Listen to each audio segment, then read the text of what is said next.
बाबा नारायण दास राजकीय महाविद्यालय के एमए उत्तरार्ध के सभी छात्र और छात्राओं का बहुत बहुत स्वागत और अभिनंदन है।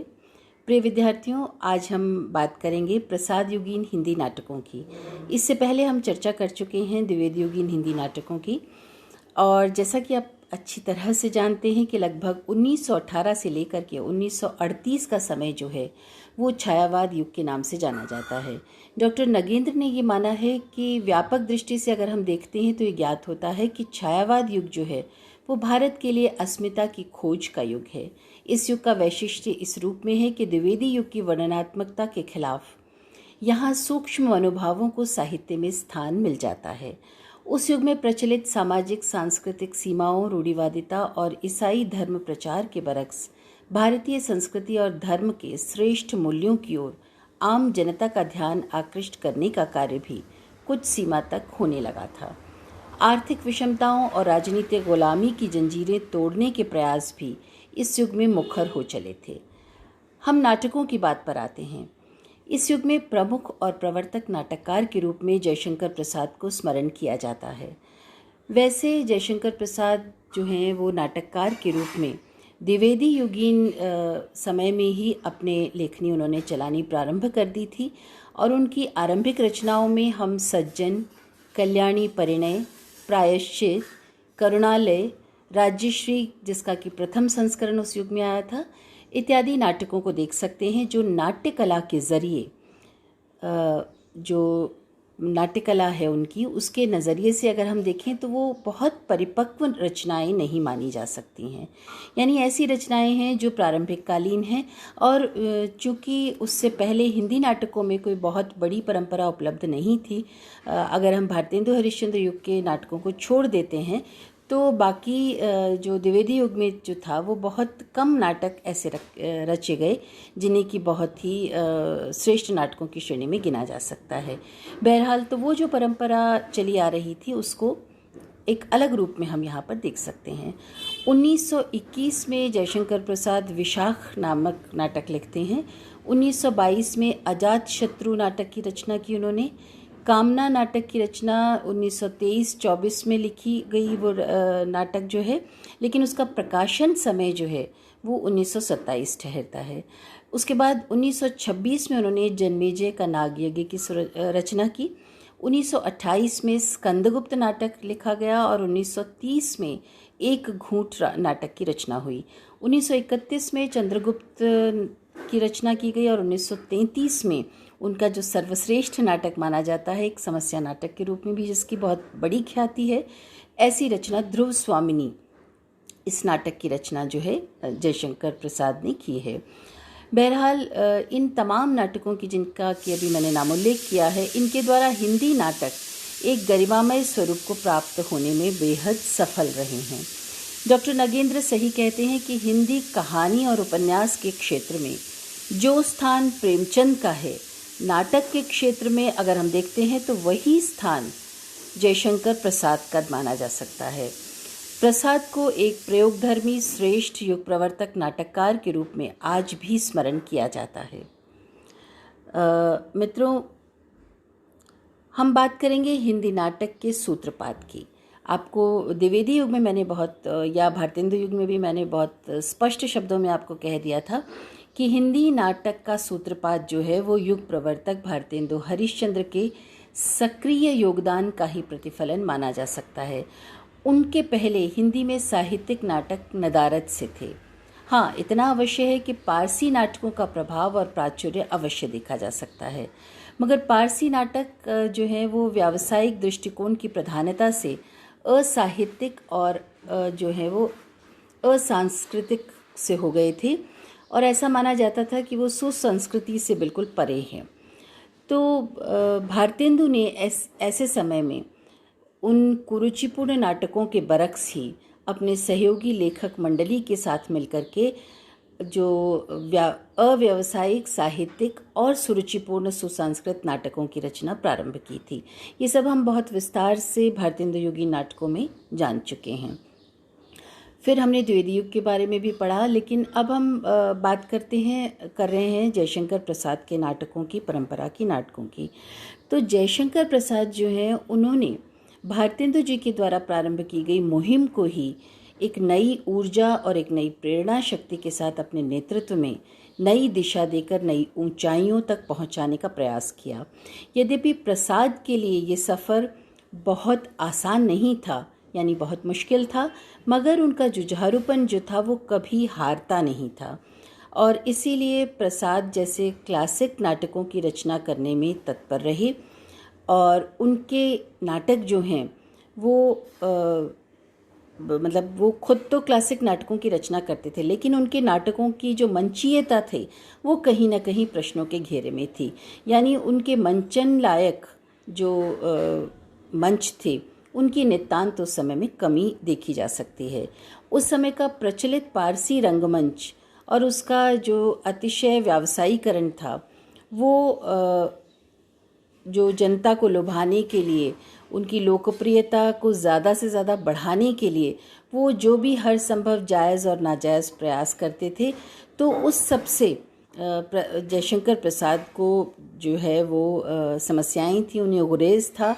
और ऐसे में प्रसाद जैसे आभिजात्य सुरुचिपूर्ण साहित्यकार के लिए ये कतई स्वीकार्य नहीं था कि वो पारसी रंगमंच के उस प्रभाव को या उन मंचों का अपने नाटकों के लिए प्रयोग करें। बहरहाल उसी समय शौक के आधार पर नाटक करने वालों का भी एक अलग वर्ग था, लेकिन उन लोगों का भी रंगमंच जो है वो बहुत विकसित नहीं था। जैसा कि हम देखते हैं कि बांग्ला साहित्य में रविन्द्रनाथ टैगोर का स्मरण मैं यहाँ कराना चाहूँगी, जिन्होंने अपनी व्यावहारिकता और दूरंदेशी के कारण बांग्ला नाट्य रंगमंच का जो है उस तरह से अपने नाटकों के साथ में किस तरह से समानांतर रूप में उसका विकास किया और उस दिशा में ठोस कदम उठाए। इसलिए आज बांग्ला रंगमंच और बांग्ला नाटक जो हैं बेहद विकसित अवस्था में हैं। अगर इस तरह से कोई व्यवहारिक दृष्टिकोण के साथ जयशंकर प्रसाद जी ने अगर कुछ प्रयास किए होते तो शायद हमारा हिंदी नाटक भी एक अच्छे रंगमंच के साथ कुछ और ऊंचाइयों पर हो सकता था। बहरहाल ऐसे में जब प्रसाद ने क्लासिक नाटकों की रचना की तो वो अपने नाटकों के लिए एक अलग तरह की दुनिया में, यानी कहने का मतलब ये है कि उन्होंने अपने निजी मानसिक लोक में ही एक सुविधा संपन्न काल्पनिक रंगमंच के भीतर अपने नाटकों की संरचना में संलग्न हो गए। शायद इसीलिए प्रसाद के जो लिखे हुए नाटक हैं वो शेष सभी कसौटियों पर तो बहुत खरे उतरते हैं, लेकिन एक चीज़ पर जो अगर हम देखें कि अभिनय या रंगमंचीय दृष्टिकोण की हम बात करें तो उन्हें बहुत सफल नाटक नहीं माना जा सकता। प्रसाद जी ने अपने इस मानसिक काल्पनिक रंगमंच को व्यवहार में ठोस रूप देने की दृष्टि से कोई ज़्यादा विशेष प्रयास नहीं किए थे और उसी का खामियाजा हिंदी रंगमंच को भुगतना भी पड़ा। तो मित्रों, हिंदी रंगमंच के ये जो समस्या थी उसके अलावा अगर हम बात करें तो उक्त विवेच्य काल में प्रसाद के रचे 9 नाटकों में से 7 नाटक जो हैं वो ऐतिहासिक नाटक हैं और शेष 2 में से एक क्रमशः एकांकी और अन्यापदेशिक नाटक माने जा सकते हैं। इसलिए ये जायज़ भी है कि प्रसाद जी मुख्यतः ऐतिहासिक नाटककार के रूप में ही जाने जाते रहे हैं। छायावादी युग ही नहीं बल्कि अपने आप में रोमानी युग भी इसे हम मान सकते हैं। तो उसमें जयशंकर प्रसाद प्रभृति जो रचनाकार हुए हैं, जिन्होंने पूर्णतः रोमानी प्रकृति के साहित्य सर्जक के रूप में अपनी प्रतिष्ठापना हिंदी साहित्य जगत में की है। अब हम देखें तो द्विवेदी युग से ही परिवर्तित हो रही राजनीतिक सामाजिक परिस्थितियों का अगर प्रभाव हो या फिर विदेशी सांस्कृतिक आंधियों से आर्त संवेदनशील साहित्यकार की पीड़ा के उन्मूलनार्थ हो रहे प्रयास हों, इस युग में बहुतायत से रचनाकार जो हैं वो स्वर्णिम अतीत के प्रस्तुतिकरण के साथ साथ वर्तमान की विसंगतताओं में एक मलहम सा लगा रहे थे। ऐसे में प्रसाद ने पूरी शिद्दत से अपनी रचनाओं के द्वारा जनमानस को जगाने और उनमें आत्मविश्वास ऊर्जा की संजीवनी फूंकने का भगीरथ प्रयास किया है। उनके नाटक जन्मेजय का नागयज्ञ की पौराणिक युगीन परिस्थिति से प्रारंभ करके उन्होंने जो है राजश्री में सम्राट हर्षवर्धन की राजव्यवस्था की गौरवशालिनी परंपरा तक हमें उनके नाटकों की विकास यात्रा जो है वो सहज ही दिखलाई पड़ती है। उनके ऐतिहासिक नाटकों में पात्रों के क्रियाकलाप इस तरह से वर्णित हैं कि वे प्रतिकूलताओं से दुखी भारतीय मनीषा को संबल तो देते ही हैं, साथ ही साथ उन सब के पीछे मानव जीवन के असंख्य घात प्रतिघातों में चिरंतन शाश्वत सत्य नियमों को ही ढूंढने का प्रयास छिपा हुआ है। ये जो उल्लेख मैंने किया, अंतिम पंक्ति जिस रूप में बताई, वो जगदीश चंद्र जोशी की टिप्पणी है इनके नाटकों पर। और जगदीश चंद्र जोशी इसी विषय पर फिर आगे लिखते हैं कि यही कारण है कि प्रसाद भारतीय इतिहास के उन युगों की ओर बढ़े हैं जिनमें मानव सभ्यताएं एक दूसरे से टकराई हैं, और उस संघर्ष के परिणाम स्वरूप भले ही सभ्यताएं नष्ट भी हो गई हों, किंतु उनके शाश्वत सत्य अपनी ध्वजाओं को चिरंतन काल के लिए फहरा गए हैं। बहुत खूबसूरत बात कही है उन्होंने कि वो जो शाश्वत सत्य है वो चिरंतन काल तक के लिए आसमान में हवा के साथ साथ फहराते रहेंगे। और इसी विषय पर डॉक्टर नगेंद्र जो हैं वो जो कहते हैं वो भी अक्षरशः सही माना जा सकता है। शायद ही हिंदी के किसी अन्य लेखक ने भारतीय संस्कृति, समृद्धि, शक्ति और औदात्य का ऐसा भास्वर चित्र प्रस्तुत किया हो। यानी जिस तरह का चित्र यहाँ पर हम देखते हैं जयशंकर प्रसाद ने किया है, वैसा अन्य किसी नाटककार के माध्यम से हमें नहीं उपलब्ध होता है। इन नाटकों में जो भी चरित्र उभरे हैं वे शील, शक्ति और औदात्य के प्राणवंत विग्रह हैं। उन्होंने इतिहास के प्रसिद्ध पात्रों में नया जीवन और नया जोश भर दिया है। प्रसाद के ऐतिहासिक नाटकों से अगर हम ये समझते हैं कि उनकी रचना साहित्यकार ने भारतीय परंपरा और संस्कृति के गौरव गान के उद्देश्य से की है, तो मुझे लगता है कि ये प्रसाद की प्रतिभा के साथ हमारी नाइंसाफ़ी होगी। हाँ मित्रों, हमें उनका मूल्यांकन करते हुए अपनी दृष्टि का विस्तार भी करना होगा। उनके नाटक ऐतिहासिक पात्रों और परिस्थितियों के माध्यम से वर्तमान की विसंगतताओं के निराकरण की दवा खोज रहे थे। अक्सर ये कहा जाता है कि इतिहास अपने आप को दोहराता है।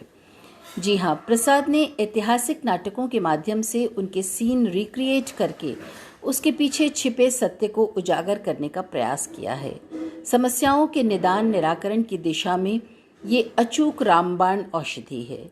ऐसे में प्रसाद को अगर हम रोमानी रचनाकार कहकर समस्याओं से मुंह मोड़ने वाला या रहस्यवादी की तर्ज पर ले चल मुझे भुलावा देकर मेरे नाविक धीरे धीरे, इस रचना को अगर आधार बनाकर हम ये कहें कि वो जगत से पलायन करने वाले हैं, तो ये बात जायज़ नहीं है।